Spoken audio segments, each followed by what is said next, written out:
नमस्कार। क्या कभी ऐसा होता है कि मतलब दिन भर लगे रहे, खूब काम किया और शाम को लगे कि अरे जो सबसे जरूरी था वो तो रह ही गया। जैसे पहिया तो घूमता रहा पर गाड़ी वो आगे ही नहीं बढ़ी। हाँ, ये एहसास तो बहुत लोगों को होता है और अक्सर ये सच भी होता है। कमाल की बात है।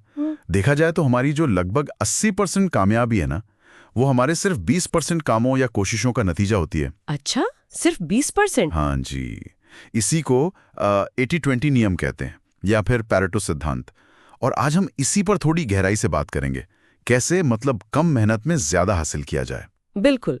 ये सुनने में तो बड़ा सीधा सा लगता है, 80-20, पर असल जिंदगी में इसे करना वो उतना आसान नहीं होता शायद। तो चलिए जरा समझते हैं इसको, खोलते हैं इसकी परतें और देखते हैं कि रोज की भागदौड़ में इसे कैसे इस्तेमाल करें। देखिए, इसकी शुरुआत हुई थी इटली के एक अर्थशास्त्री थे, विल्फ्रेडो पैरोटो। उन्होंने एक चीज नोट की कि इटली की जो 80% जमीन है वो सिर्फ 20% लोगों के पास थी। ओह अच्छा, वहां से आया ये। हाँ हाँ, लेकिन ये सिर्फ जमीन या पैसे की बात नहीं है।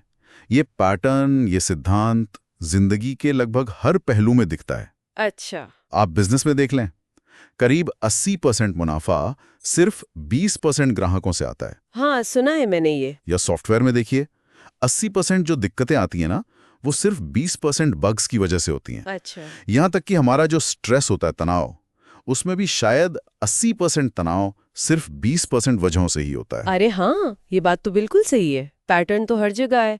मुझे याद है पहले मेरी जो टू डू लिस्ट होती थी, उसे देखकर लगता था कि भाई सारे काम बराबर जरूरी हैं और मैं सबको एक जैसा टाइम, एक जैसी एनर्जी देने की कोशिश करती थी। और नतीजा? नतीजा, दिन खत्म होने पर थकान तो पूरी होती थी, पर लगता था जो सबसे अहम काम थे वो तो हुए ही नहीं या अधूरे रह गए। ऐसा लगता था जैसे मैं बहुत तेज दौड़ तो रही हूं, पर शायद गलत दिशा में। बिल्कुल बिल्कुल, बहुत कॉमन है ये। तो इस नियम को समझना एक तरह का आहा मोमेंट हो सकता है, जैसा आपने कहा। हाँ बिल्कुल। तो सवाल यह है कि भाई इसे अमल में कैसे लाएं। पहला और शायद सबसे जरूरी कदम क्या है? वो है अपने वाइटल फ्यू, मतलब वो जरूरी अहम कुछ काम, उन 20% कामों को पहचानना जो 80% नतीजे दे रहे हैं। हाँ, ये पहचानना, यही शायद सबसे मुश्किल है। मुश्किल है क्योंकि अक्सर जो काम सबसे ज्यादा शोर मचाते हैं या जो सबसे आसान लगते हैं, जरूरी नहीं कि वो सबसे अहम हो। सही कहा। जैसे मेरे ब्लॉग वाले केस में शुरू में समझ ही नहीं आया कि कौन से लेख ज्यादा चल रहे हैं। मैं तो सब पर बराबर मेहनत कर रही थी। हाँ। बाद में जब थोड़ा डेटा देखा, विश्लेषण किया, तब जाके पता चला कि अरे ये गिने चुने टॉपिक ही हैं जो 80% ट्रैफिक ला रहे हैं। देखा। हाँ, तो उन 20% को पहचानने के लिए थोड़ा रुकना पड़ा, सोचना पड़ा। इसका कोई खास तरीका है पहचानने का? मतलब कैसे करें? हाँ, एक कारगर तरीका हो सकता है, कुछ दिन ना अपने समय का एक छोटा सा ऑडिट करें। ऑडिट कैसे? उस काम से असल में नतीजा क्या मिला, लक्ष्य के हिसाब से। अच्छा। अक्सर ये छोटा सा अभ्यास ही काफी होता है। ये साफ दिखा देता है कि कौन से काम सिर्फ वक्त खा रहे हैं और कौन से सच में वैल्यू दे रहे हैं। ध्यान इस पर देना है कि कौन सा काम असरदार है, सिर्फ व्यस्त रखने वाला नहीं। ये तो बहुत अच्छा तरीका है। ठीक है, तो पहला कदम हुआ पहचानना वो 20% कौन से हैं। फिर अगला क्या है? पहचान लिया।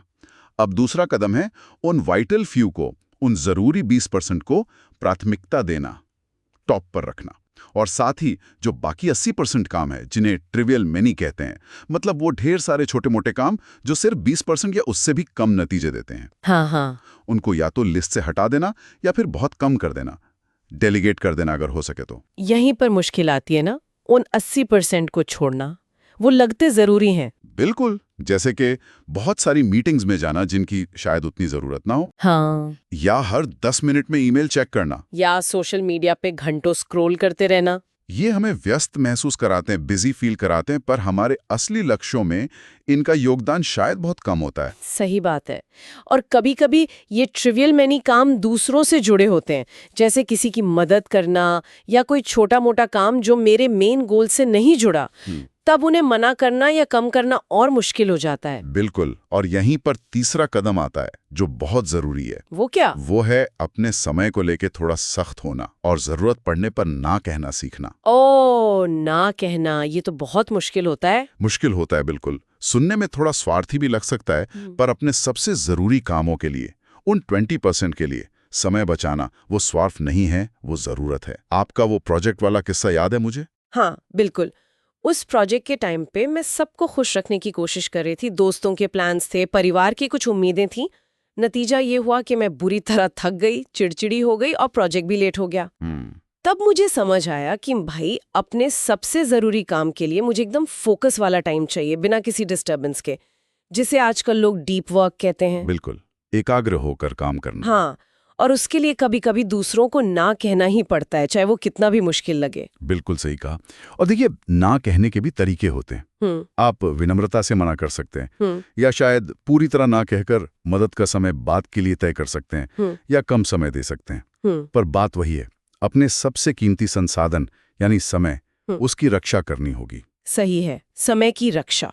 ओके, तो पहला पहचानो, दूसरा प्राथमिकता दो और बाकी हटाओ, तीसरा समय बचाओ और ना कहो, और चौथा बिंदु है ये समझना कि ये कोई एक बार का फिक्स नहीं है। अच्छा। हाँ, चौथा कदम है नियमित रूप से समीक्षा करना, रिव्यू करना, और जरूरत के हिसाब से अपनी रणनीति को बदलना, अनुकूल बनाना, अडेप्ट करना। मतलब ये कि हो सकता है आज जो 20% काम सबसे अहम है, वो शायद 6 महीने बाद उतने अहम न रहें।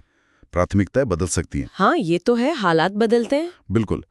इसलिए समय समय पर, शायद हर महीने या हर तिमाही, रुक कर देखना जरूरी है कि क्या आपका फोकस अभी भी सही जगह पर है। क्या आपके चुने हुए 20% प्रयास वाकई 80% नतीजे ला रहे हैं, या कुछ बदलने की जरूरत है। जैसे कोई माली अपने बगीचे की देखभाल करता है, काट छांट करता रहता है, वैसे। क्या बात है, बिल्कुल सही उदाहरण दिया आपने, एकदम वैसे ही। ये लगातार चलने वाली प्रक्रिया है, आत्म जागरूकता और अनुकूलनशीलता की। समझ गई, ये लगातार एडजस्टमेंट करते रहना है। लगातार। ठीक है, तो अगर हम आज की पूरी बात को संक्षेप में कहें तो 80-20 नियम को लागू करने के ये 4 मुख्य कदम हुए। पहला, उन 20% कामों को पहचाने जो 80% परिणाम देते हैं, अपने वाइटल फ्यू को जाने। सही। और बाकी जो 80% ट्रिवियल मैनी है, उन्हें कम करें, हटाएं या किसी और को दें। बिल्कुल। तीसरा, अपने सबसे जरूरी कामों के लिए सख्ती से समय निकालें और बचाएं, जिसके लिए ना कहना सीखना भी शामिल है। हाँ जी। और चौथा, नियमित रूप से समीक्षा करें, रिव्यू करें और जरूरत पड़ने पर अपनी रणनीति बदलें, अडेप्ट करें। बहुत बढ़िया, आपने बिल्कुल सही तरीके से समेटा इसे। उम्मीद है ये बातें हमारे सुनने वालों के लिए उपयोगी होंगे। और जाते जाते मैं एक सवाल छोड़ना चाहूंगा सबके लिए सोचने को। हाँ जरूर। अगर ये सिद्धांत काम और प्रोडक्टिविटी में इतना शक्तिशाली है, तो क्या जीवन के दूसरे क्षेत्रों में भी इसे लागू करने से ऐसे ही चौंकाने वाले फायदे मिल सकते हैं? जैसे कि हमारे रिश्ते हैं, हमारी सेहत है, या कुछ नया सीखने की प्रक्रिया है। कौन से वो 20% लोग या आदतें या गतिविधियां हैं जो हमारे 80% खुशी या सेहत के लिए जिम्मेदार हैं? इस पर सोचिएगा जरूर। वाह, ये तो बहुत ही गहरा सवाल है सोचने के लिए। इस बेहतरीन चर्चा के लिए बहुत बहुत धन्यवाद। अगली बार फिर मिलेंगे एक नए विषय पर गहरी बातचीत के साथ। तब तक के लिए नमस्कार।